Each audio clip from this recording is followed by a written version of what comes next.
Et puis, J'avais oublié de faire l'enregistrement.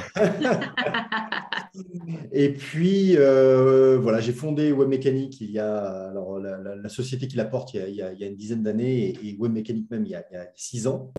Et on est éditeur de logiciels de marketing automation. Donc, on est directement sur le marché d'HubSpot, Marketo, Pardot, etc. On fait 30% de notre chiffre à l'international. On est basé à Annecy, donc voilà, au pied des montagnes. On skie entre midi et 2 et l'été, on va nager. On fait des pique-niques au bord du lac. Et on travaille avec une 30 et notamment Gabriel, on s'est connus en 2014, je crois, quelque chose comme ça, 14-15. Et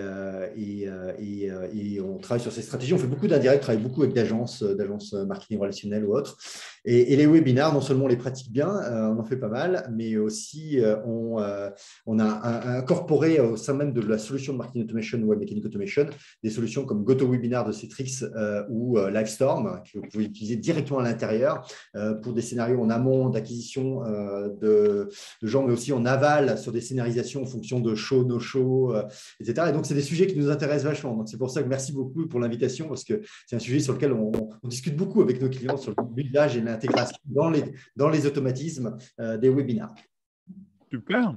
Alors, je vous propose de commencer par, on va faire un truc un peu chronologique, on va faire le avant, pendant, après les webinaires, comment on prépare un webinaire avant, qu'est-ce qu'il faut faire, quels sont les enjeux, et puis après, pendant, comment on les anime, comment on fait en sorte qu'il y ait un échange qui soit riche, qu'il y ait du réseau, etc. Et puis après, qu'est-ce qu'on fait après, comment on traite les leads quand il y en a, le remerciement, ce qu'on offre, etc.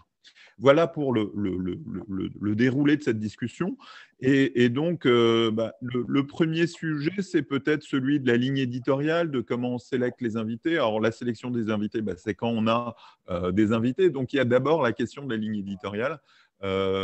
Virginie, si tu veux commencer, ton point de vue sur les aspects ligne éditoriale, comment la créer, comment créer de la régularité aussi, bien sûr. Alors déjà, pour moi, la phase amont, c'est certainement la plus importante. C'est que c'est 80% du job, ça va être la préparation et de considérer qu'il faille savoir quel est l'objectif du webinaire, hein, quel est l'angle d'attaque qu'on veut avoir, pourquoi on va faire ce webinaire et évidemment à qui on s'adresse. Et en comprenant bien à qui on s'adresse, et ça doit rejoindre un peu la philosophie du marketing automation et de cette même veine, de bien comprendre nos utilisateurs, ce qu'ils ont besoin, ce qu'ils ont envie d'entendre et comment on peut les aider. Ça va définir les sujets. Et dans une ligne éditoriale, bien sûr, les sujets vont être pour répondre à leurs besoins, mais aussi pour répondre à une certaine maturité. Certains vont être complètement néophytes, quand d'autres vont déjà être un petit peu plus matures. Et puis, à la fin, certains sont très experts. Donc là aussi, il faut définir ces sujets de cette manière-là. Et enfin, il faut aussi croiser avec son propre objectif à soi. Est-ce qu'on est dans une évangélisation et dans une transmission ou est-ce qu'on est dans une phase je vends quelque chose. Donc voilà, donc cette ligne éditoriale est vraiment hyper importante et c'est le préambule de la réussite d'un webinaire. Et bien sûr, en phase d'amont, il y a aussi tout ce qui est du coup, suite à ces sujets qui sont choisis, quel outil je prends, de quelle manière j'anime et comment je construis mon contenu au sein même de ce webinaire pour que ça serve l'objectif de départ. Tu veux dire que le webinaire est un contenu comme un autre ? C'est-à-dire un contenu comme un autre ? Tu vas réfléchir au webinaire de la même façon que tu réfléchis à n'importe quel contenu sur ton site dans ta stratégie de contenu, en définissant les personas, en définissant la position de ce contenu dans le parcours d'achat du client, en l'intégrant dans une réflexion de type Acquisition Strategy Design. Exactement. Avec à côté d'autres formats de contenu que peuvent être les articles de blog, les livres blancs, les infographies, les vidéos, les podcasts maintenant. Pour toi, c'en est un parmi d'autres. Oui, exactement. C'est vraiment un levier que tu utilises. Et ou Stéphane, si tu veux évoquer la spécificité du webinaire par rapport à ces autres contenus et comment capitaliser sur cette spécificité. Alors moi, j'aimerais bien justement, je suis en phase avec ça. je vous partage là la façon dont on explique à nos clients comment construire un scénario. On retrouve exactement ce que tu viens de dire, Virginie, hein, définir à qui je m'adresse, quel est l'objectif final et au milieu, qu'est-ce que je vais pouvoir proposer comme contenu. Ben oui, donc le webinaire est bien un contenu comme un autre. Et j'allais dire, ce scénario, en fait, on va le dupliquer en quasiment 4, puisque on va avoir un persona unique, mais derrière, on va avoir, comme je disais tout à l'heure, ceux qui vont venir, ceux qui ne vont pas venir. Donc, le scénario, dans ceux qui ne vont pas venir, et on va peut-être leur proposer un replay. Dans ceux qui sont venus, est-ce que c'est un client ou un prospect? Donc ça, on va synchroniser avec le CRM pour savoir si c'est un client ou un prospect. Donc un client dans notre univers du logiciel, on ne va pas lui proposer une démo puisqu'il est client. Normalement, il n'y a pas de raison, après un cas très particulier. Donc il va falloir découvrir c'est quoi son nouveau besoin, ou est-ce que c'est différent de ce qu'il regarde d'habitude ou pas, ou est-ce que c'est purement informatif. Si c'est un prospect, il y a un trigger qui va pouvoir partir vers quelque chose qui l'amène vers une démo. Donc oui, pour nous, c'est vraiment un contenu comme un autre. Après, ce qui varie dans les contenus, c'est le type d'interaction qu'on veut ou qu'on peut avoir de manière et je trouve intéressant la façon dont tu abordes là le webinaire, parce que dans ta recherche de construire des webinaires qui soient un peu différents de ce qui est fait habituellement, c'est de se poser la question de quelle nouvelle interactivité je peux créer au travers de ce contenu qui est souvent très à sens unique, à part les questions-réponses de la fin. Donc là, d'inclure des séances de travail, etc., je trouve ça vachement intéressant à faire, mais on ne l'a jamais fait. Mais il y a plein de choses. Et puis maintenant, le webinaire, il s'inscrit dans d'autres contextes grâce à la période Covid qu'on vient de passer. Tous les événements qui étaient purement des événements en présentiel jusqu'à présent, qui sont devenus des événements qu'en vidéo, en visio pendant un temps. Et maintenant, tout le monde essaye de voir comment on pourrait créer des événements qui soient le mix des deux, avec du présentiel, avec un studio. Je me souviens d'une bande Marketing France l'année dernière, on a été une journée dans un espace public, mais peu nombreux par rapport à ce qui était avant. Donc, on était peut-être une soixantaine versus près de 1000 les années d'avant. Stéphane, là, tu t'égares. Moi, je veux rester sur le sujet contenu et ligne éditoriale avant de parler des scénarios et de l'organisation et du présentiel, etc. Si tu veux bien d'ailleurs fermer ton écran en partage pour l'instant, parce qu'on n'est pas directement sur le sujet. Moi, je veux rester sur la question du contenu et en quoi ce contenu il est différent des autres. Parce que, effectivement, j'en ai évoqué quelques-uns. Et parmi tous les contenus évoqués, ça fait partie des rares contenus vraiment synchrones. Tous les livres blancs, les infographies, les vidéos, les podcasts, on est sur des contenus asynchrones et par nature descendants. Parce que vu que c'est asynchrone, on va avoir peu de remontées, peu d'échanges autour.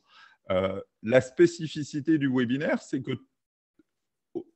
au-delà du replay, tout le monde est présent en live. Et donc, il peut avoir de l'interaction. Alors, il y a souvent des questions et des réponses, mais effectivement, ce qu'on cherche à faire et ce qu'on a essayé de faire aussi avec les précédentes éditions et ce qu'on essaye de faire là avec l'After, c'est essayer de faire de ce contenu un vrai contenu interactif qui peut créer de l'échange. Mais là, pour moi, c'est aussi une évolution de contexte où, en effet, la manière de fonctionner ne peut plus être que descendante. Et ça va pour la formation, ça va pour la manière de travailler ensemble. Forcément, on doit trouver d'autres manières de transmettre les informations qui ne soient pas que descendantes. Et c'est en cela que le webinaire, à la base, c'était séminaire en live, qui était très en mode descendant. Mais comme en présentiel, les séminaires évoluent et deviennent de plus en plus interactifs, c'est aussi le cas pour les webinaires qui deviennent de plus en plus interactifs pour répondre à des besoins et on doit les repenser. En plus, il y en a pléthore. Et après, on a le contexte du Covid où de toute façon, on a aussi tous évolué et on utilise de plus en plus d'outils, on a tous à disposition, on est beaucoup plus équipés et friands de tout ça, et en même temps, on en a trop. C'est-à-dire qu'on passe nos heures sur les écrans. Donc, il faut encore trouver le bon dosage pour que ça convienne. Mais on en revient toujours au même point, la logique est toujours la même, c'est pourquoi on le fait, comment on le fait et à qui, à quel besoin on répond. Et c'est quand même le préambule. En tout cas, n'hésitez pas à poser des questions, soit par oral, soit dans le chat. Est-ce que tu utilises les fonctions d'échange de Webinar Jam? C'est la question de Marc. Ouais, Webinar Jam, on l'a utilisé pendant plusieurs années. On va peut-être le réutiliser, on ne sait pas encore. Mais les fonctions de faire intervenir des gens marchent assez bien, même si c'est un peu compliqué à la monter. Les sondages sont très sympas. Et de fait, ça en fait des éléments interactifs. Je pense que tu as la même chose sur Livestorm, Stéphane. Avant d'attaquer encore un peu l'outil, la question des invités. Est-ce qu'il faut ou pas avoir des invités dans un webinar? Moi, je trouve personnellement que c'est quand même ça permet d'avoir quelque chose de plus riche, de plus dynamique. Ça facilite aussi l'animation du webinaire parce que tu monologues pas ou tu t'appuies pas sur des slides et tu es vraiment dans une approche un peu conversationnelle, un peu en débat aussi, en interaction, etc. Et je trouve que c'est quelque chose de pertinent par rapport au webinaire. Virginie, Stéphane, sur ce sujet, les invités, comment vous les sélectionnez? Désolée Stéphane, je commence. Alors, pour ma part, pour moi, ça dépend totalement de l'intention, de ce qu'on veut en faire et de la durée du webinaire. L'intérêt d'avoir des invités, c'est effectivement d'avoir des tables rondes qui soient reproduites et il y a des échanges qui se construisent, c'est sous des formats d'interview. Mais on peut très bien imaginer des webinaires qui soient plus avec une vocation à transmettre une manière d'utiliser quelque chose ou de faire une démonstration et auquel cas, on peut être tout seul en utilisant aussi des présentations. On peut être aussi en mode tout seul, mais à faciliter un groupe et en mode intelligence collective. Et donc, les interactions, on va les chercher plus chez les participants. Donc, moi, je dirais qu'il y a plusieurs manières et que ça doit servir l'objectif et que voilà, c'est plus ça qui doit faire. Là, tu réponds un peu à la question de Joël d'ailleurs. À quelle place se trouve le webinaire dans la stratégie d'acquisition? C'est à vous de la choisir. Typiquement, un webinaire comme celui-ci est plutôt très en amont. On est en discussion, on est sur de l'échange, on est vraiment sur de la sensibilisation et du début du parcours d'achat. Et autour de la table, enfin autour du webinaire, on n'a vraiment pas que des prospects et des clients. Richard nous disait tout à l'heure qu'il était médecin. Enfin, on a des consultants, on a des gens qui sont à l'étranger et qui ont peu de chances de devenir clients en France de l'agence, ce genre de choses. Donc, on est vraiment très en amont et on peut effectivement faire des webinaires beaucoup plus en fin de parcours qui vont être par exemple des webinaires de démo, de présentation d'un produit, etc. Donc, le webinaire peut se situer un peu partout et il faut le prendre comme ça en sachant qu'effectivement, l'objectif et la ligne éditoriale, selon là où on le situe, ne va pas être la même. Stéphane, sur ce sujet de la sélection des invités? Ouais, tu vois, Automation Day, quand j'interviewe la responsable, la vice-présidente de la ligne RERD de la SNCF, c'est sur l'utilisation de la data à la SNCF, c'est super inspirant et je pose des questions sur des sujets que je ne connais pas, puisque j'étais l'animateur. Et voilà typiquement un truc qui est dans un cadre d'inspiration et qui est formidable.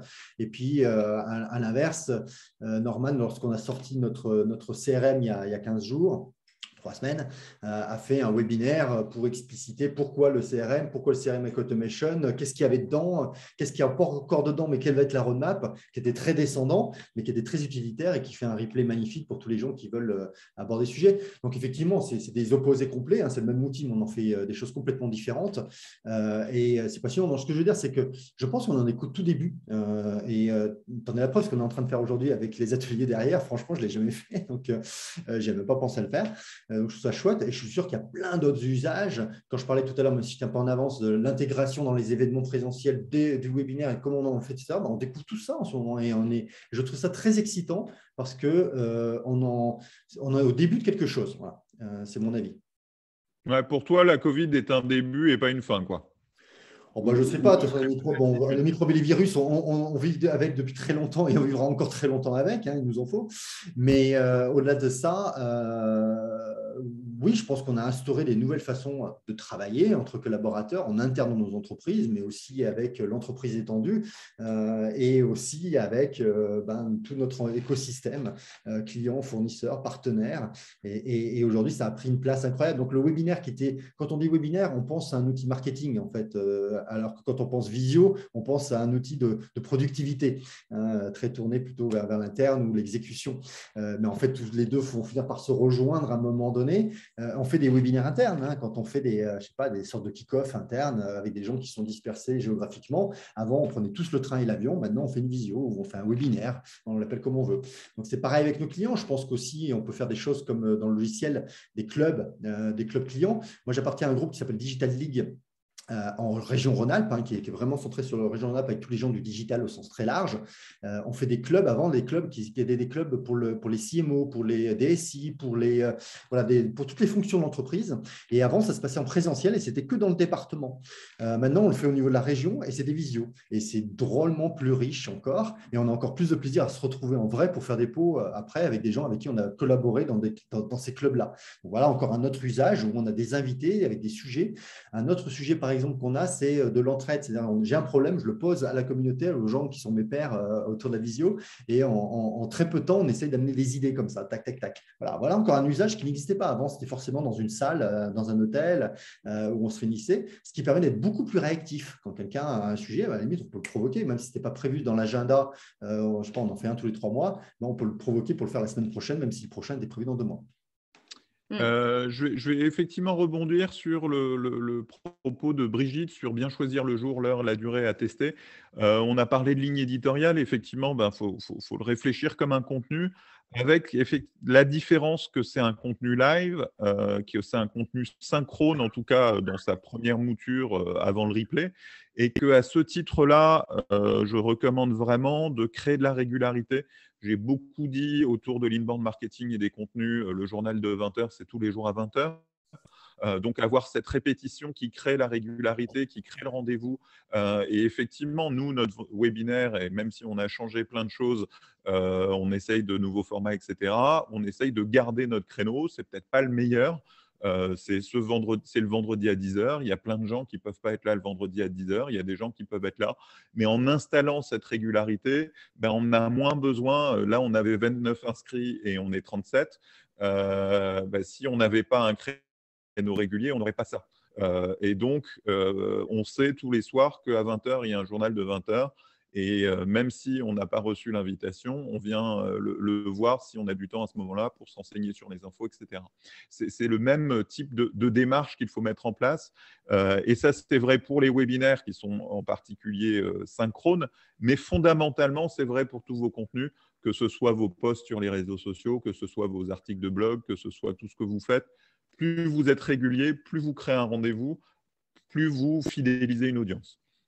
On va avancer, on est toujours dans avant le webinaire, on a parlé de pas mal de sujets. On peut évoquer celui des outils. Marc, tout à l'heure, m'a posé la question de Webinar Jam. Toi, tu utilises Livestorm, je crois, et tu as parlé aussi de GoToWebinar.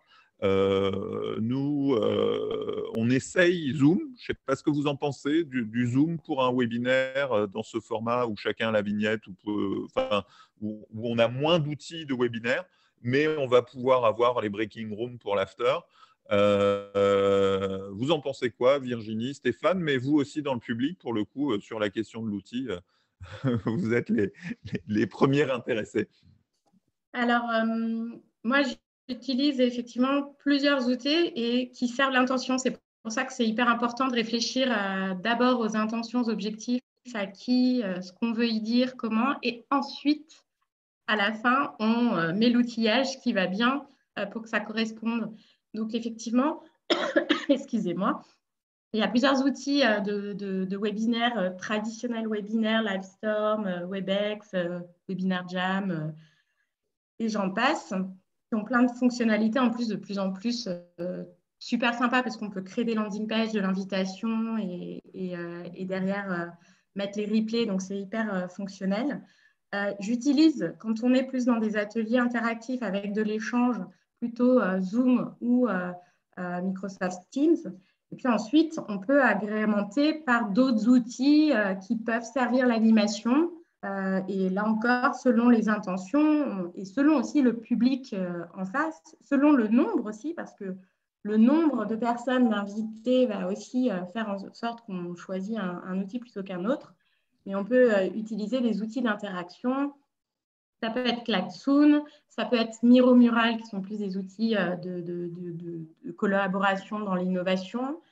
Ça peut être Bicast, ça peut être aussi des outils comme WooClap ou Paddle qui vont être plus sur de l'interaction, des sondages, etc. Donc voilà, selon, en fait, bien, et puis il y en a toujours des nouveaux à tester, donc moi j'aime bien tester. Donc en fait, c'est plus qu'est-ce que je veux faire et ensuite, une fois que j'ai l'intention de ce qu'on veut faire, alors on choisit les outils. Puis pour être honnête, après, on choisit aussi les outils qu'on a à disposition. Par exemple, si on est avec une entreprise, eh ben, parfois on n'a pas le choix. Il faut passer par tel ou tel outil. Donc voilà, on s'adapte à ce moment-là. Super. Il y a Bruno qui nous fait un retour sur Zoom en disant très bien, Zoom ressemble plus à un petit déjeuner présentiel et moins à une conférence.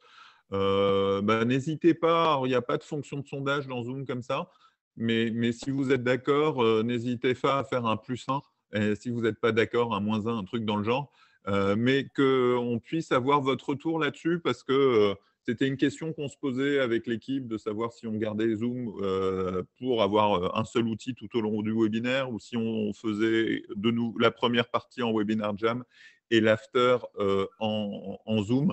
Donc, si vous êtes tous contents avec Zoom, dites-le. Ça nous simplifiera la vie. Et si ça vous semble être aussi riche qu'un webinaire classique en Zoom et pas avec les petites fonctions sondage en plus et tout, c'est parfait. J'ai parlé de l'outil. On a parlé juste la préparation. Alors moi, juste pour parler de la préparation, je prépare très peu. Mais les gens qui me connaissent bien savent que je suis plutôt en mode freestyle de façon assez générale. Donc, j'invite quelqu'un. On parlait de la sélection des invités. La sélection, je la fais sur le réseau et j'essaye d'inviter les gens au fur et à mesure. Alors là, je prépare un podcast sur la vente autour de mon projet de logiciel SalesDeck. Et là, j'ai une démarche un peu plus systématique pour inviter des directeurs des ventes, des head of sales, des sales operations ou des sales enablement. Et là, je fais de la prospection pour inviter. Mais sinon, mon principe, c'est d'inviter des gens que je croise, qui m'intéressent, avec qui j'ai envie de parler et que je n'ai pas toujours le temps de parler. Et le webinaire est une occasion de faire un vrai échange, comme il y a 2 semaines ou il y a 3 semaines quand on a échangé avec Clément Merville, qui est un très bon copain sur les métaverses, ou comme avec Stéphane et Virginie cette semaine. L'idée, c'est d'avoir une conversation où on va en profondeur et on échange un peu et l'invité échange un peu avec Abdel pour avoir des éléments pour construire le sujet et faire justement tout le marketing du webinaire et l'annonce du webinaire. Et puis après, c'est une conversation ouverte. Après, je sais que des gens préparent beaucoup plus que moi. Virginie, entre autres, tu prépares plus. Stéphane, je ne sais pas. Comment vous préparez quelle est l'importance de la préparation? Vas-y, Stéphane. Typiquement, quand c'est un sujet, je vais interviewer quelqu'un et que je ne connais pas le sujet ou que je ne connais pas l'univers, je vais le préparer pas mal parce que ne serait-ce que par respect pour l'invité. Et puis, il y a des choses sur lesquelles je vais être plus en roue libre. Si c'est un sujet que je maîtrise bien parce qu'on l'a travaillé, je ne sais pas, les sujets qu'on a travaillé ensemble, Gabriel, pour écrire le livre, parce que c'est des sujets sur lesquels on travaille tous les jours, là, je vais me laisser plus live parce que ce qui est intéressant, c'est peut-être d'apporter aussi de la spontanéité. C'est-à-dire que le cœur du sujet, tu le maîtrises parfaitement. Et ce que tu vas aller découvrir, c'est tout ce qui est autour. Donc, aller un peu plus loin. Et pour ça, faut lâcher prise. Donc, voilà. Donc, c'est très dépendant du sujet. Je pense que moins on maîtrise le sujet et plus on a un invité qui, lui, va prendre de la place, plus il faut le préparer. Et plus c'est toi et que tu l'incarnes, moins tu vas le préparer. Ouais, alors, tu vois, moi, quand tu ne connais pas un sujet, tu poses des questions naïves qui sont aussi les questions que les participants poseraient. Donc, je trouve que il faut être à l'aise dans sa capacité à questionner, il faut être à l'aise dans sa capacité à être surpris, à ne pas savoir, à dire qu'on ne sait pas. Et tu fais une super interview juste en essayant de faire parler les gens sur des sujets que que si tu ne les connais pas, souvent ne vont pas être connus aussi par le public. Et ça va être l'occasion de bien les faire découvrir avec une approche un peu structurée dans le questionnement. Pourquoi pas? Moi, mon point de vue, c'est qu'il faut un minimum de culture commune pour arriver à poser des questions justement et s'intéresser. Comme on dit toujours, quand tu ne sais rien, tu as l'impression de tout savoir. Et dès que tu commences à apprendre, tu t'aperçois de tout ce qui te reste encore à apprendre derrière. Donc voilà, c'est ma position.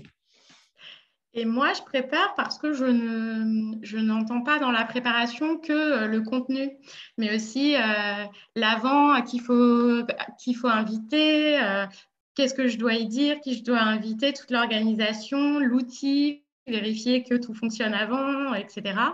Et puis après, selon aussi, tu parlais de routine, une fois que les routines sont bien cadrées, etc., évidemment que le temps de préparation devient de plus en plus court et je me concentre que sur l'essentiel du contenu ou du sujet à préparer, évidemment. En revanche, dès lors qu'il y a un peu plus d'interaction et d'intelligence collective ou qu'on utilise d'autres canevas, outils, etc., je vais même jusqu'à séquencer tout et prévoir chacune des activités avec les liens correspondants en amont. Parce que finalement, plus en live, tout peut arriver. Et plus on est préparé, plus on arrive à tout de suite jongler ou régler le problème. Moi, c'est comme ça que je le vis. Et après, ça dépend aussi du temps. Un webinaire d'une demi-heure ou une heure, c'est pas la même chose qu'une journée entière, comme je peux faire parfois, ou 2 jours d'affilée. La préparation n'est pas la même.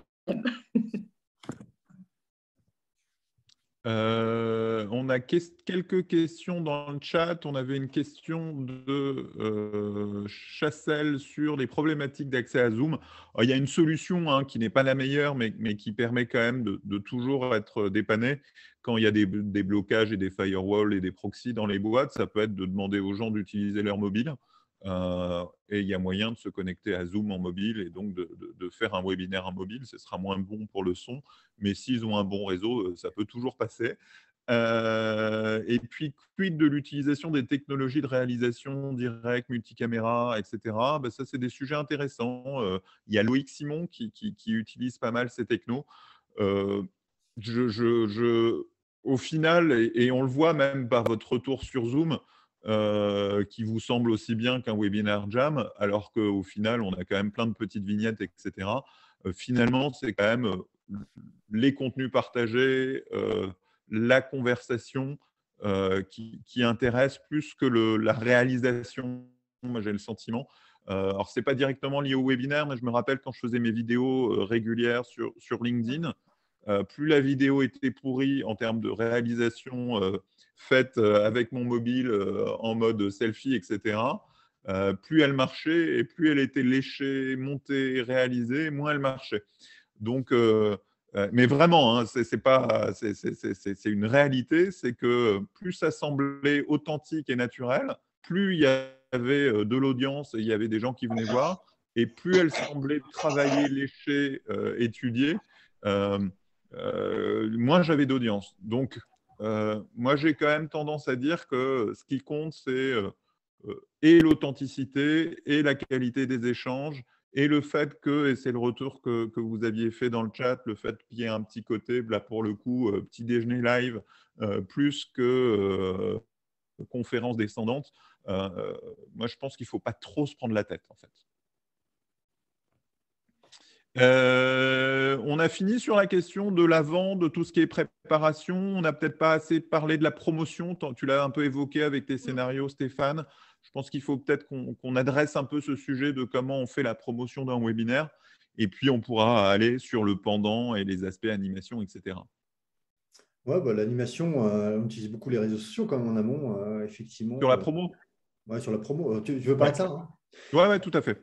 Sur la promo, les réseaux sociaux et puis la communauté de la société. C'est-à-dire que la newsletter est très efficace pour ça. D'ailleurs, dans les deux sens, pour inviter les gens à un webinaire et proposer au fond des replays de webinaires précédents. Les webinaires vivent énormément derrière. C'est comme la force qu'ils soient préparés ou pas, qu'ils aient, quels que soient les formats. Je trouve qu'ils soient des formats inspirants ou des formats purement presque une démo ou autre. C'est des outils qui sont super riches. On fait beaucoup plus de vues en replay que pendant.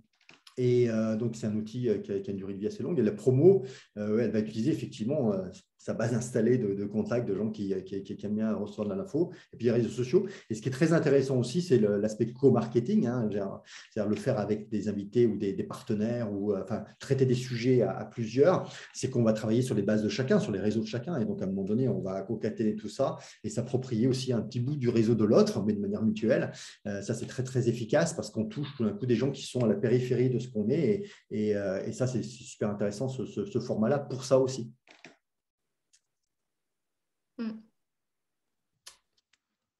Vous m'entendez? J'ai perdu la connexion, je pense. Ouais. Non, c'est bon, t'entends. Bon, bah super. Alors, j'ai pas entendu la fin de Stéphane, par contre, donc je te laisse reprendre le relais, Virginie. Je parlais du co-marketing et je disais que le D'accord. webinaire est un magnifique outil pour ça parce que tu croises au travers d'invités, alors quelle que soit la façon de traiter des sujets, mais que ce soit inspirationnel ou presque démo ou des use cases, peu importe.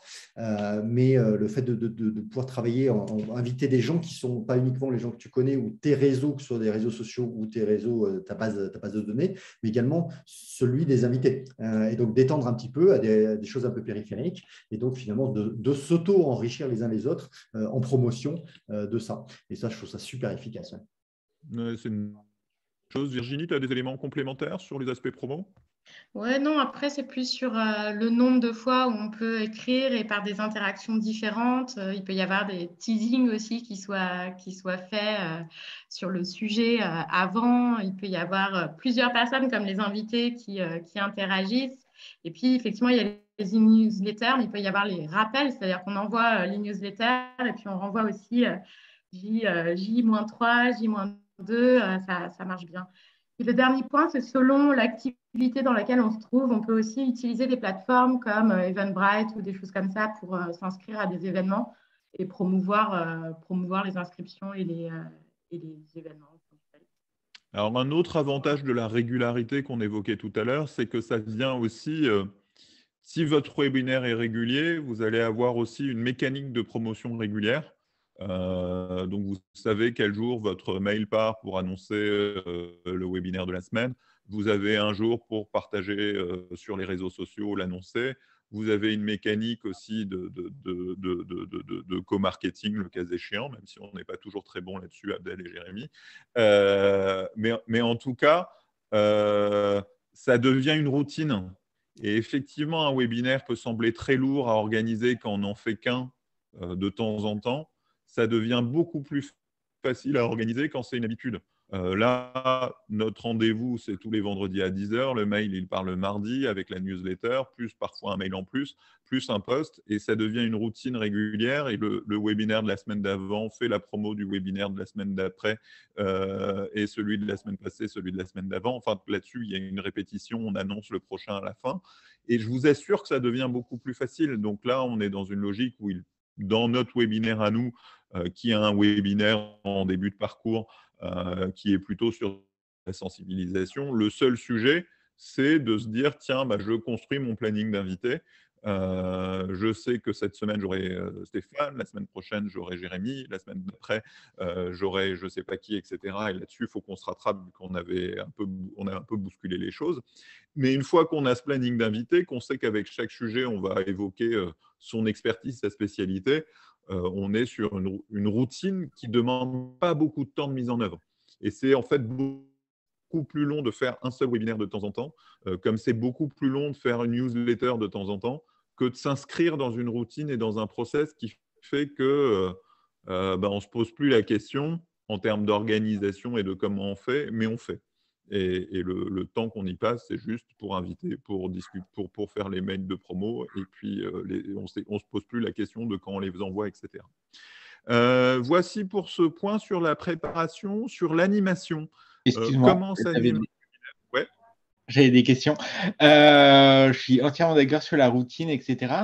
Tu recommandes quoi quand tu n'as pas l'habitude de faire des webinaires? À partir combien de temps en avance à partir de combien de temps en avance tu fais la promo?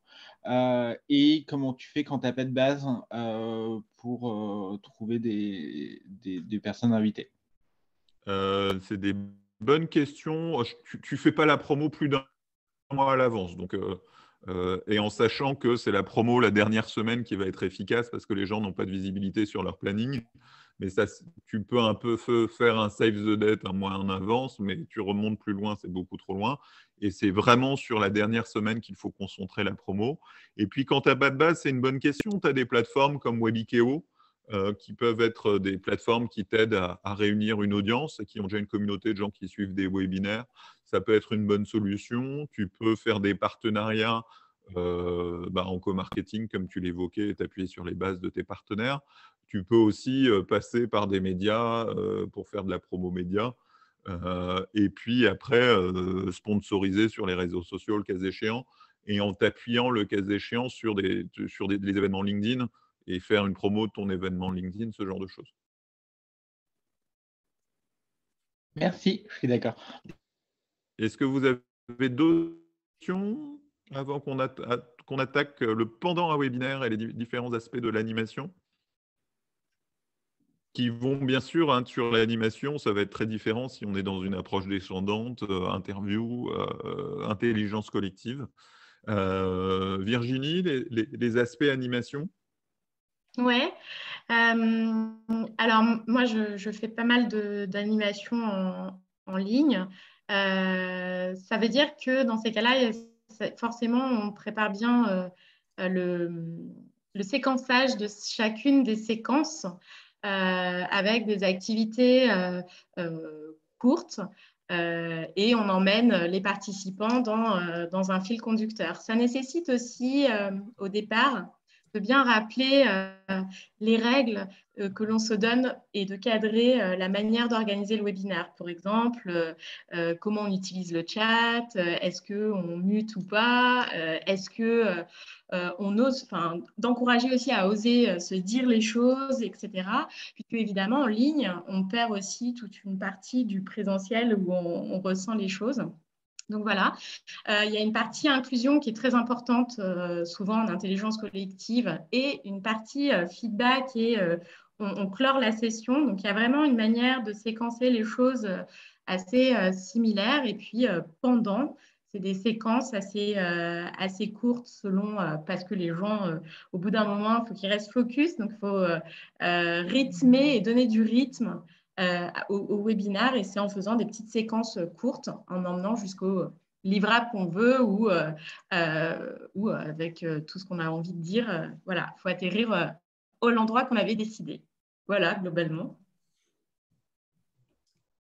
Stéphane?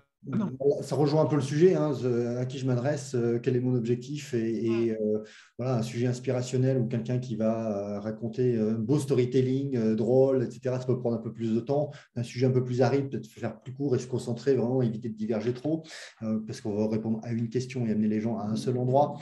Donc, ça va être très variable. Il y a le format interview, donc je parlais de la préparation tout à l'heure là-dessus. Bon, voilà, moi, je la prépare, toi, tu es plutôt à l'instinct.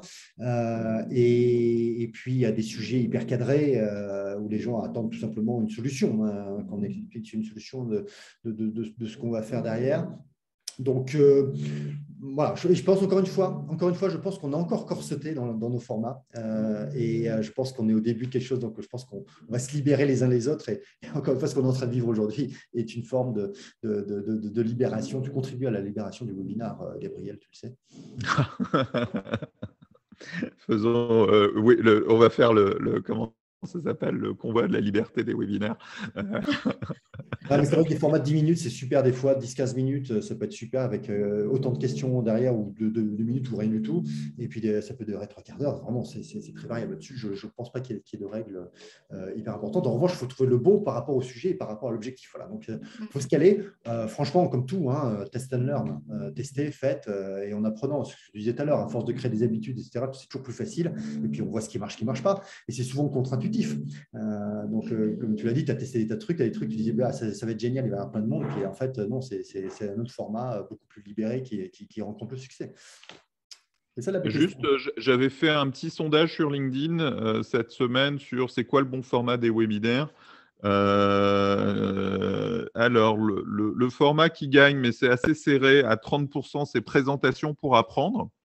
Après, à 28%, c'est les trucs pour réussir. Et ça, c'est webinaires qui marchent effectivement très bien, je trouve, mais moi qui m'emmerde. Moi, j'aime bien quand même l'échange et la discussion et le côté très descendant. Je vous donne plein de trucs et astuces, même si c'est très demandé, ça m'ennuie.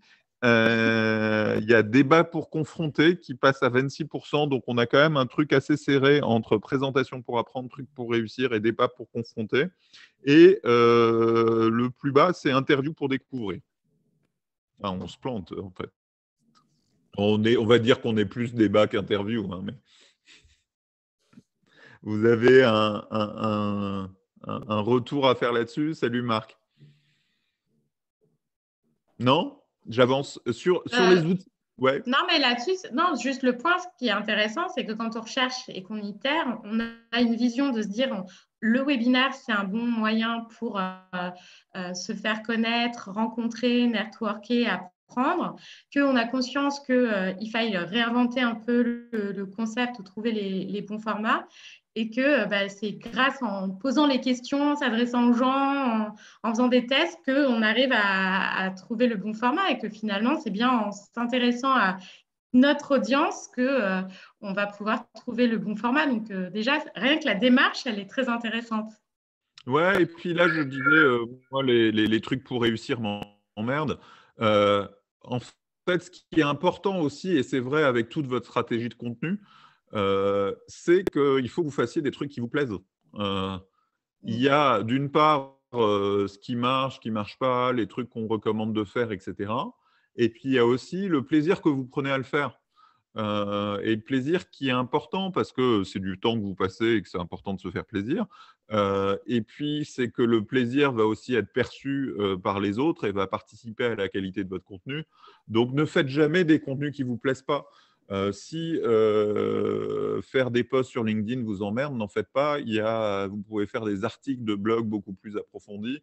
Allez trouver la façon de vous exprimer qui va être celle qui vous convient le mieux, celle dans laquelle vous vous sentez le mieux et celle avec laquelle vous prenez du plaisir. Moi, je trouve que ça, c'est absolument indispensable dans tous les sujets marketing de contenu. C'est que la personne qui les fait, qui les porte, ne le fasse pas ça de façon contrainte, mais il trouve quelque chose pour soi. Et moi, dans les webinaires tels que je les pratique, avec un peu un format échange interview, j'y trouve quelque chose pour moi. Et je viens souvent, c'est ce qu'on disait en termes de préparation, en ne connaissant pas le sujet et en étant content à la fin du webinaire d'avoir appris quelque chose parce que j'ai eu le 100%, 1 heure de temps de quelqu'un de super pour m'expliquer le sujet. Et ça, même si j'ai personne en audience sur un webinaire comme ça, personnellement, je n'ai pas perdu mon temps.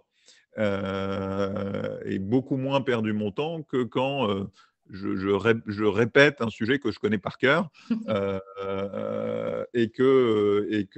voilà, moi je prends un vrai plaisir à échanger avec les participants et apprendre des choses. Et ce qui fait que à la fin, c'est aussi important que l'audience d'avoir ce double aspect-là. Vous avez d'autres éléments à apporter là-dessus? Oui. Qu'est-ce qui fait qu'on peut rendre un webinaire le plus riche possible, le plus interactif possible? Est-ce que des outils comme le sondage sont intéressants, comme les post-it qu'on avait essayé, Virginie? Je vous laisse aborder un peu ces outils supports pour aider à l'animation. Oui. Alors, il y a plusieurs outils qu'on peut utiliser. Tout à l'heure, j'en avais évoqué quelques-uns qui, selon la maturité, on peut utiliser un Jamboard chez Google ou des outils plus sophistiqués comme Miro, Mural. Ça permet de faire réagir les personnes. Simplement, il faille diriger au départ la manière d'utiliser les outils et de faire attention à la maturité des personnes face à ces outils. Et c'est là où on a encore une évolution à faire, c'est que parfois, ça peut aussi, pour certaines personnes, faire peur. En revanche, c'est très pratique pour faire réagir les personnes et en intelligence collective avec un type, c'est-à-dire de faire parler chacun. En fait, du coup, on arrive avec des post-it à avoir l'avis de tous, la participation de tous. Donc, il y a toujours des temps individuels à prévoir. Et ensuite, et donc ça diverge, tout le monde émet un point de vue. Ensuite, c'est d'arriver à faire converger les gens et parfois à choisir des choses. Mais c'est ce que ça permet, en fait, les post-it. C'est vraiment de pouvoir prendre à partie tout le monde. Et c'est vrai que dans des groupes, soit c'est en descendant, ben là, l'affaire est réglée, hein, il n'y a qu'une personne qui parle, les autres écoutent. Et quand on est en groupe et qu'on fait parler les groupes, il faut être très vigilant sur les personnalités qui sont très différentes et encore plus en distanciel où on perçoit, il y a plein de choses qu'on ne perçoit plus. Donc, c'est des bons moyens de créer des activités autour de ça de manière à faire émerger les informations de chacun. Après, c'est de varier les manières de poser des questions, de les faire réagir, de les faire travailler. On peut très bien faire des groupes, des post-it ou des questions où tout le groupe ensemble pose ses post-it. On peut aussi mettre en breaking room et dans des petits groupes, travailler ensemble pour ensuite réunir les informations dans la salle. On va faire en after dans une petite dizaine de minutes. Ouais. Stéphane? Il y avait une question et je ne diverge pas parce que 10 c'est beaucoup, mais il y avait une question qui était posée tout à l'heure sur le CRM, la synchronisation CRM, et qui est très liée aussi au choix des outils parce que des fois les outils, moi j'utilise par exemple Google Meet parce que Google Agenda, donc c'est très vite fait, etc. Et puis on utilise Livestorm dans nos webinaires préparés ou visio préparés parce que l'outil est super intuitif, agréable et aussi synchronisé à nos outils de CRM et de marketing automation. Donc je trouve que cet aspect-là est important aussi parce que ça fait partie de l'animation, de pouvoir bien segmenter en amont, finalement tu te retrouves avec une population plus homogène sur des sujets. Ce n'est pas forcément ta volonté. Et des fois, tu peux vouloir des populations hétérogènes justement pour aller explorer. Mais donc, ça va dépendre de ça. Et puis surtout, l'animation, pour moi, ne s'arrête pas à ce que tu peux faire pendant le webinaire. Tu peux le rendre interactif dans sa globalité, ce que tu vas en faire après. Finalement, quand tu le rentres, on revient à ce qu'on disait tout à l'heure, dans une forme de scénarisation, tu l'utilises pas en stand-alone, mais au milieu d'autres choses. Je pense que, et de plus en plus, encore une fois, on en est au début, donc dans tout ce qu'on va créer demain, je pense que la synchronisation avec la connaissance, la relation client-contact, la relation contact, on va dire, au sens large, elle va être de plus en plus importante. Et c'est peut-être là-dessus qu'il y aura des niches à trouver. Peut-être que l'IA nous aidera aussi à trouver les bons webinaires instinctivement, à mettre en relation les bons webinaires avec les bonnes personnes plus intuitivement liées à des solutions comme LinkedIn, par exemple, qui permet d'aller regarder les centres d'intérêt du moment, qui ne sont pas les mêmes. Donc voilà, il y a sûrement plein de choses, encore une fois, à explorer là-dessus, super passionnantes, et sûrement plein de startups qui se montreront demain avec de nouveaux sujets qui vont mixer l'aspect CRM, l'aspect réseaux sociaux et l'aspect canal, vidéo, son, quoi, en fait, un webinaire, c'est ça.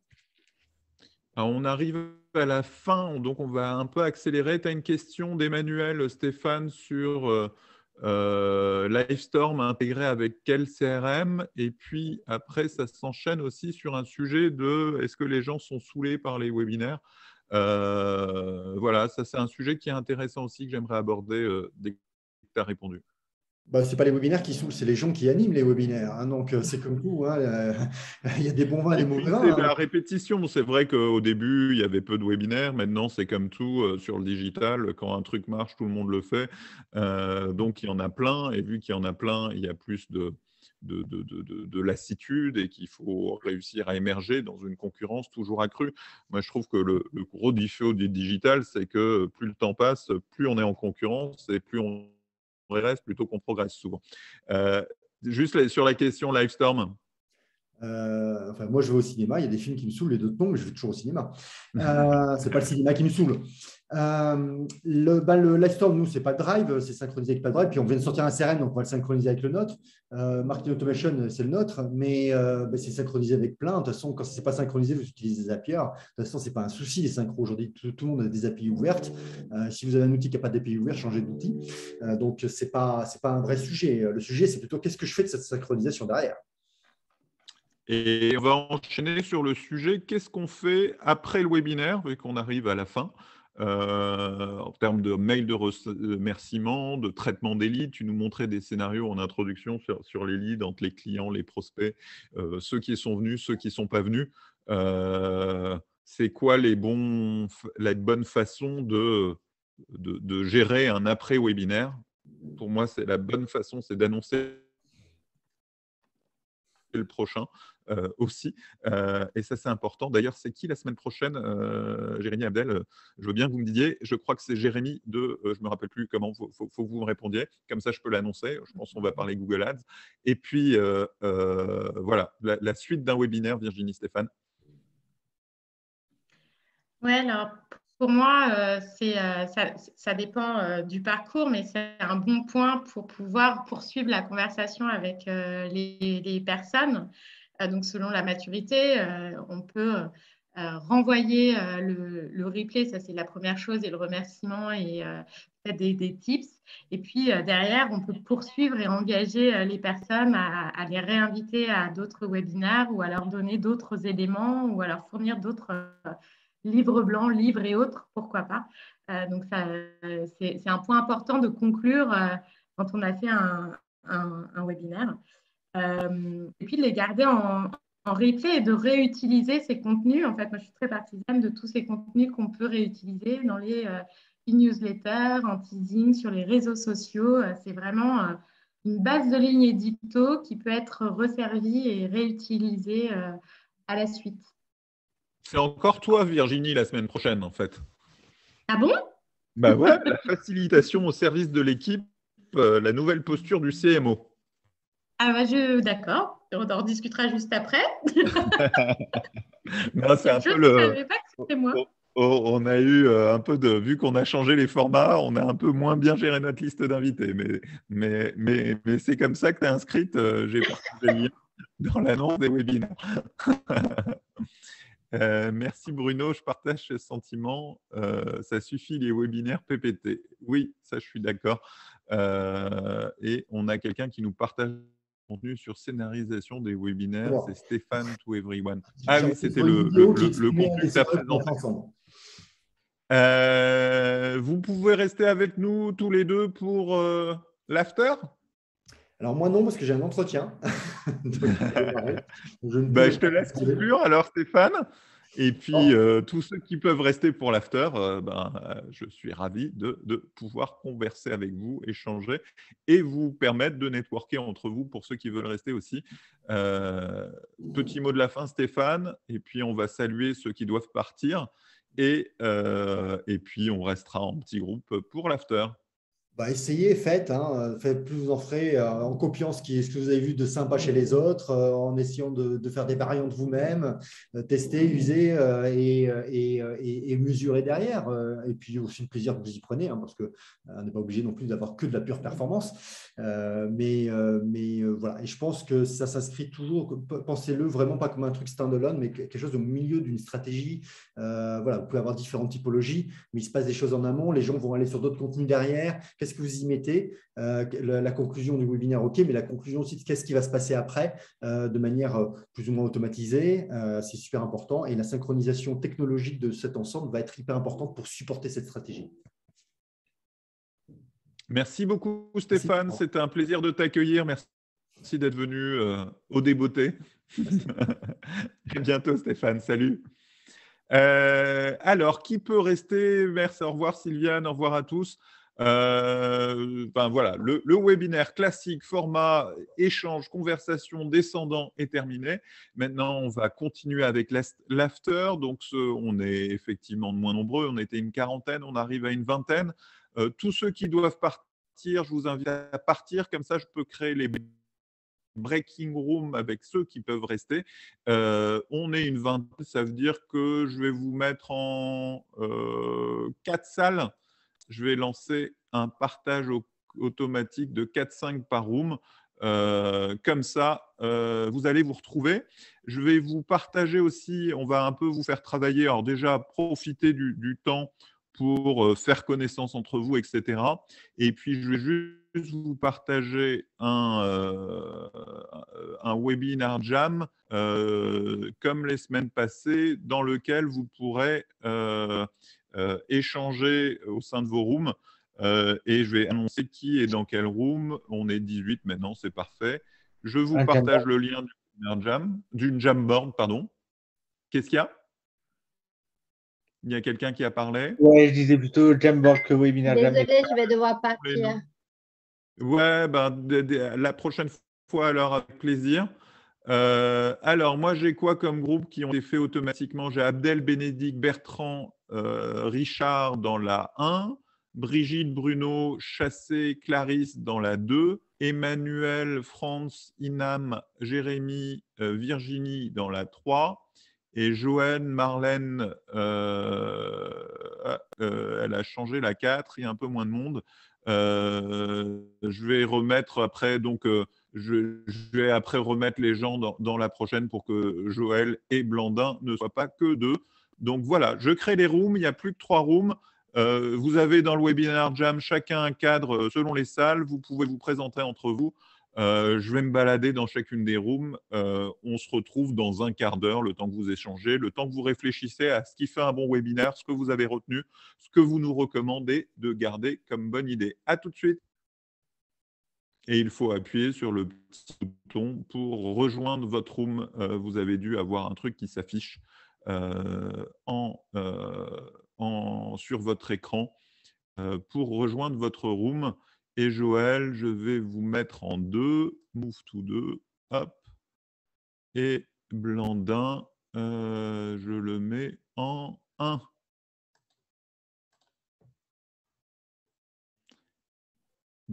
Bénédicte, Inam, il faut appuyer sur le Blandin, il faut appuyer sur le petit Pop-up. pop-in qui s'affiche à votre écran.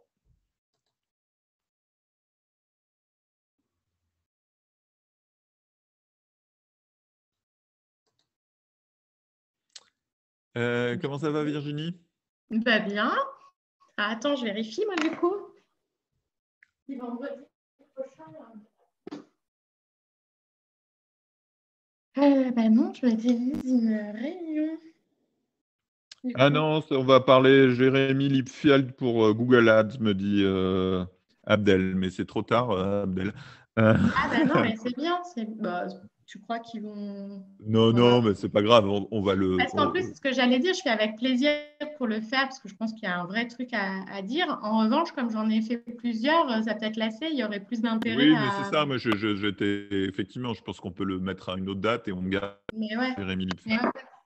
Et on essaye d'avoir un planning plus à jour la prochaine fois. Parce que... Alors, est-ce qu'ils remplissent? Je vois pas grand-chose en salle 1. Tu vas y aller? Tu veux que j'aille en salle 3? J'allais... Allez, je te mets en salle 3. Ah, bah, j'y suis. Ok.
Ouais, c'était le bon bouton Bertrand.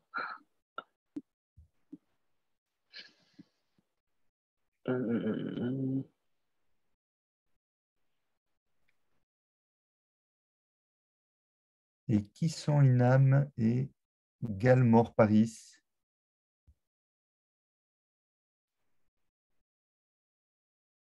Vous nous entendez, Inam et Galmore Paris?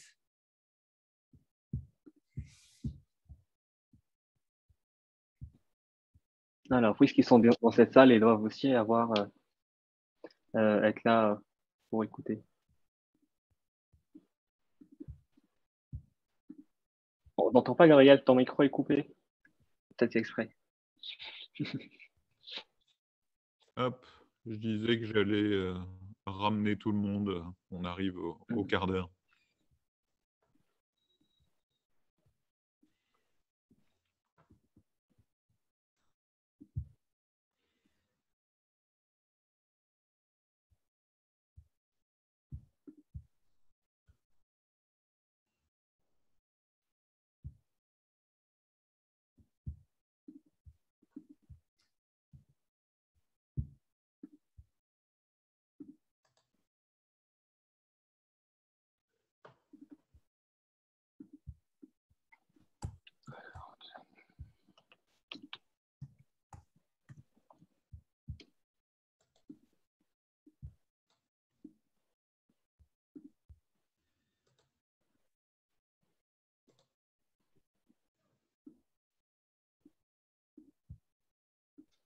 This meeting is being recorded. Ouais, il est 11h15, donc comme promis, je nous ai réunis pour la dernière étape après l'after. Les échanges étaient sympas entre vous? Super. Trop court. Trop court, bah, toujours, ça fait partie de l'exercice un peu. Ben, l'idée, c'est que dans ce dernier quart d'heure, on puisse échanger tous ensemble, que chaque groupe, selon ce que vous avez fait comme travail, désigne quelqu'un pour faire la restitution et pour présenter. Je vais partager mon écran pour qu'on voit le travail des uns et des autres. Il y avait le groupe dans lequel il y avait Jérémy. J'ai l'impression qu'il a quand même pris le stylo et qui fait qu'il y a quand même plus de post-it qu'ailleurs. Il y avait Virginie aussi qui m'a aidé. Il y a qui ça? Virginie, voilà. On va commencer par la salle 2. Je suis devant, vous la voyez. Quelqu'un de la salle 2 pour nous présenter ce qui a été fait, ce que vous avez retenu, des conseils à me donner pour que ce soit le bon format de webinaire et que vous y preniez plaisir à venir régulièrement. Qui était en salle 2? Il y a quelqu'un qui prenait des notes, là. Qui saura se relire, non, peut-être? Joël? C'était Joël, c'est ça? Oui, c'était nous la salle 2, Bruno, exact. Oui, pardon. Oui, c'était nous la salle 2. Je n'ai pas retenu. Non. Alors, quelqu'un de la salle 2 pour nous partager les post-it que vous avez écrits et puis ce que vous avez retenu du webinaire. Est-ce que vous nous conseillez pour améliorer le format? Est-ce que vous avez pensé d'ailleurs de ce format mixte, conversation Honnêtement, j'ai un petit peu de mal à lire les post-it, mais je vais juste donner un avis personnel qui est de dire que le format il est intéressant parce qu'il y a quand même quelque chose qui s'est passé, c'est que très très vite, voilà, comme ça, on est 4 dans une salle, on ne se connaît pas du tout. Et la rapidité avec laquelle on peut échanger, partager des idées, commencer à les noter, etc., ça se fait très très bien, je trouve. Ça se fait aussi bien qu'autour d'un verre, quoi, en gros, autour d'un café. Merci Bruno. Oui. Je partageais ce sentiment, mais moi, Gabriel, j'ai trouvé que c'était trop court. Hein. Je fais cette remarque de façon un peu intempestive, mais beaucoup trop court entre le moment où, à 4, on doit juste en 1 minute dire qui on est, ce qu'on fait, et puis pour pouvoir appréhender le sujet, en fait, on n'a pas tous les mêmes objectifs, les mêmes combats et le même niveau de maturité. Et en fait, moi, ce que j'ai pu partager, c'est de se dire, les retours d'expérience des uns et des autres sont vraiment très, très importants dans un moment où on a de plus en plus de webinaires et de plus en plus de gens qui veulent le faire. Mais pour le faire bien, moi, j'ai vraiment retenu les formats pour apprendre, réussir, trucs pour réussir, en fonction des objectifs qu'on a, et on n'a pas tous les mêmes, eh bien, il y a vraiment un intérêt à pouvoir partager et retrouver des gens en affiliation qui ont les mêmes objectifs pour savoir ce qu'on fait et comment on le fait bien, pour ne pas saouler tout le monde, comme on l'a dit tout à l'heure. Alors, Et pour prolonger ça, pardon, peut-être juste j'avais envie d'ajouter quelque chose, du coup, Gabriel, une prochaine fois. Comme ça, je me dis peut-être que ça aurait été plus facile pour nous si on avait été chargé de travailler sur avant ou de travailler sur pendant. S'il y avait une salle qui travaillait sur avant, une salle qui travaillait sur pendant, par exemple, une salle qui travaillait sur après. Peut-être que ça aurait été plus facile de converger et se dire, bon, voilà, on fait un focus sur un sujet. Alors que là, on s'est sans doute un peu dispersé à parler un peu de tout, quoi. Voilà. En fait, je ne trouve pas qu'on s'est dispersé. On avait un temps précis, mais au moins, en fait, à côté, on procrastine tous un petit peu et donc, quelque part, on a quand même sorti des choses importantes pour la gestion. Il y en a qui connaissent, qui pratiquent, d'autres pas du tout, etc. Donc, il y a quand même eu des échanges intéressants. Après, on n'a pas le temps, de toute façon, sinon il faut des heures pour vraiment avoir tout le contenu. Mais ce qui est très important aussi, et ce qui ressortait, c'était vraiment cette notion d'interactivité et cette notion aussi de qualité qui est extrêmement importante. Parce que là, maintenant, de plus en plus, je pense qu'on va devoir fournir de la qualité dans ce type de choses aussi pour pouvoir se sortir du lot. Et c'est extrêmement important. Et donc, il y a voilà, donc tout ce qui est bonne pratique. Il y a aussi après il y a aussi quelque chose qui est ressorti et puis qu'on a vu aussi dans le fait que tout de suite, tac, on s'est tutoyé, etc. Il y a le ton qui a donné dans les webinaires et on a aussi réussi pendant ces quelques minutes parce qu'avant, il y avait l'heure passée avec Gabriel et Virginie ou avec le ton aussi qui a été donné, qui est très cool.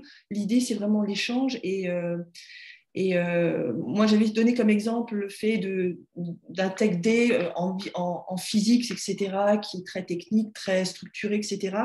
Et est-ce que c'est passable sur un webinaire où on peut avoir des choses un peu plus cool, etc. C'est la bonne question qu'il faut se passer. Et l'essentiel, c'est est-ce que les messages passent bien?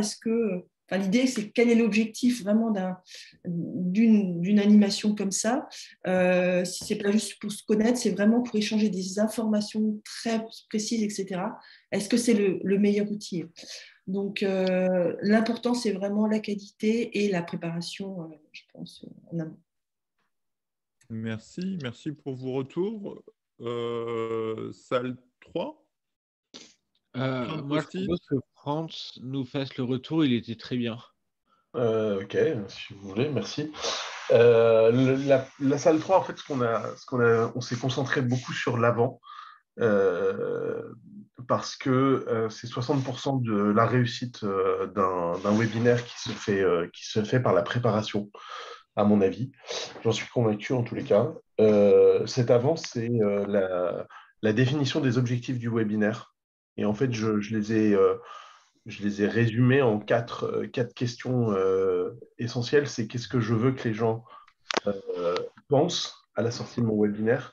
Qu'est-ce que je veux que les gens fassent à la sortie de mon webinaire? Qu'est-ce que je veux que les gens sachent à la sortie? Et qu'est-ce que je veux qu'ils ressentent? Parce qu'en fait, l'axe émotionnel, il est vital. Et en fait, on ressent, vous voyez là, vous avez parlé sur la salle 2, vous avez parlé d'une perception de votre ressenti, etc. Et en fait, parce que vous avez dit ça, vous allez retenir des choses, parce que vous avez vécu une expérience. Et en fait, c'est quelle est l'expérience que je souhaite proposer à mes attendees, à mes participants, et qu'est-ce que je vais pouvoir leur donner de cette façon-là. C'est vraiment l'important de cette dimension-là. Et après, le pendant, intelligence collective, gérer les interactions, répondre aux questions qui sont arrivées pendant le webinaire. Il y a des questions qui peuvent ne pas être traitées pendant le webinaire, mais qui pourront être traitées après. Mais aucune question ne doit rester sans réponse à part les plus bêtes. Normalement, il n'y a pas de questions bêtes. Et puis après, l'après du webinaire, c'est partager le replay quand c'est pertinent, partager sur les réseaux sociaux, encore une fois, quand c'est pertinent, parce qu'il y a des choses qui ne sont pas forcément nécessairement à partager. Il y a relancer les personnes qui nous semblent intéressantes quand on a la possibilité d'avoir la gestion des inscrits, savoir qui s'est connecté, qui ne s'est pas connecté, comment est-ce qu'on les recontacte pour leur dire quoi, rebondir sur les questions, etc. Ça peut être des choses importantes, mais beaucoup de choses sont pour moi dans la dimension avant, où je définis mes objectifs et en fonction de mes objectifs, je vais choisir l'outil que je vais utiliser. Est-ce que c'est du Zoom? Est-ce que c'est du Teams? Est-ce que c'est autre chose? Et je vais pouvoir comme ça me dire les personnes, je veux les emmener quelque part. Et c'est comme ça que je vais définir ce voyage. Merci beaucoup, Franz. Et donc, la question, est-ce que ce format de webinaire, avec l'échange qu'on a eu en amont et l'after qu'on a maintenant, te semble être un bon format? Alors, j'ai pris le webinaire en cours de route et au milieu, un peu après le milieu.